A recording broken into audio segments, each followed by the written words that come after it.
Well... Hey toy fans, Aaron here. Today I thought I'd take a look at the 30th Anniversary Collection V-Wing Starfighter from Revenge of the Sith. So let's head to that table and check this one out. And here's a look at that 30th Anniversary packaging. These are the boxes that had that angular design on the upper left side. Here you see you got the Star Wars logo, little 30th Anniversary logo there, also with the 77 to 07, V-Wing Starfighter name, and a little notation about the spring open wings. And of course, front and center you do see that vehicle flying over the Coruscant City with a couple other V-Wings in the background. And then in the upper right corner, as they did with the rest of the line, you saw a photo of the pilot who would be flying this vehicle. In this case, it's a clone pilot. Important to note, not included. And then, bottom right side, for some reason, there's a black sticker on this packaging.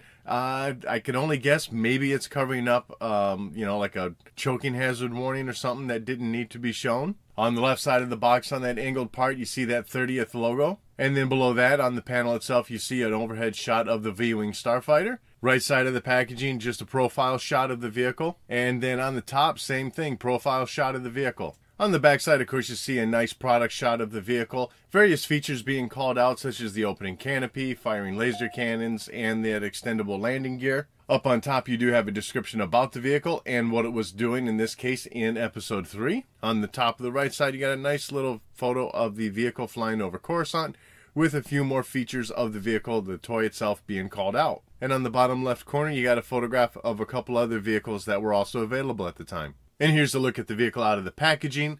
Now, I have had this sitting on my shelf for a few years now, so it's already been assembled. As I recall, you had to put the wings together, you had to put the little canopy covers on that go above the droid, and as I recall, I think you also had to put the little stabilizers on the back side of the vehicle. So really not a lot of assembling to do, and there were no stickers to apply. Although oddly, on the back side of the box, it did say labels were included, but as far as I can tell, there's none that were applied on this vehicle, and I didn't see anything online. But enough about that, though. Checking out the vehicle.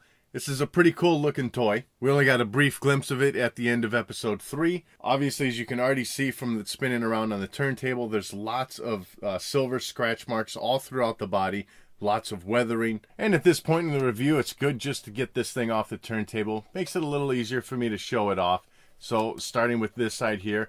Obviously, like I already said, you see all these little silver scrapes, little weathering detailings and stuff throughout the sides of the wings. Nice panel detailing inside this wing area too. That's not paint, that's just a different color plastic within this part here. At the bottom of each wing, you can see the landing gear that are there.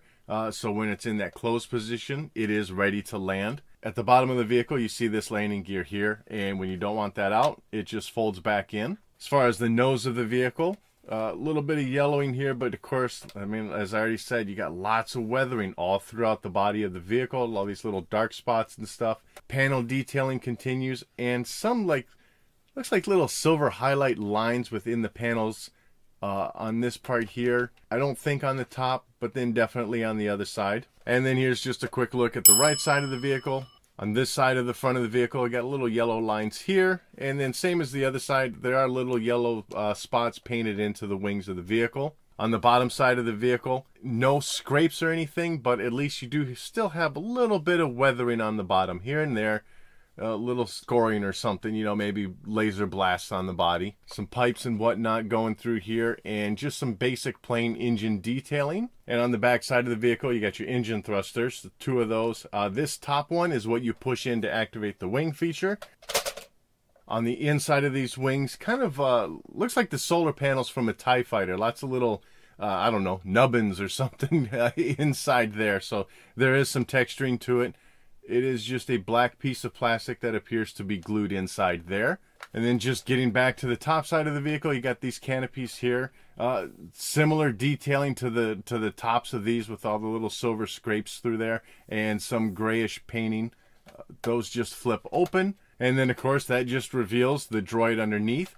As far as the look of this droid, sculpt-wise, he seems a little tall to me. I don't know, proportionately, just something's not right. He's a little small for the dome. I don't know. Something's a little off there when you look at it straight on. Otherwise, though, he is sculpted in the red plastic, or molded, I should say. It's molded in the red plastic with the silver painting that you're seeing. And the paint job of the silver is looking pretty good. Everything's staying pretty much within the lines here on the top.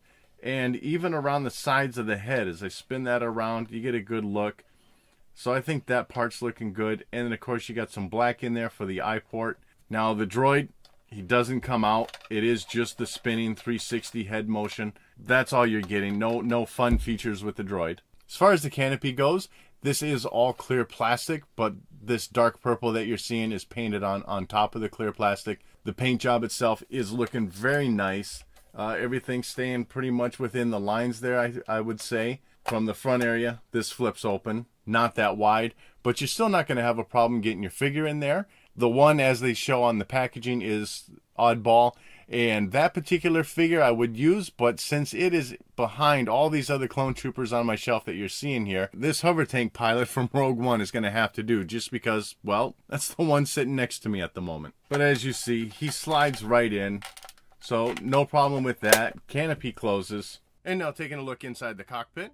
As you can see, you got a little bit of black painting on the seat. Some silver painting just on the top side of that little cockpit dashboard area. I can't really get a great shot inside the vehicle here, but as you can see, you got some more glossy black painting at the bottom of the seat. There's an indent here for the dashboard of the cockpit. It seems like there should have been a sticker or something applied, but not a whole lot of detailing otherwise going on in there. On the armrests, if you will, in the cockpit area, you do see that there's a little bit of, control knobs and stuff in there, a little bit of silver painting to that. And then for some action features, that when you have those wings opened up, it does reveal that you got 4 missiles, 2 on each side of the vehicle. And on the top sides next to the wings, you got a button on each side.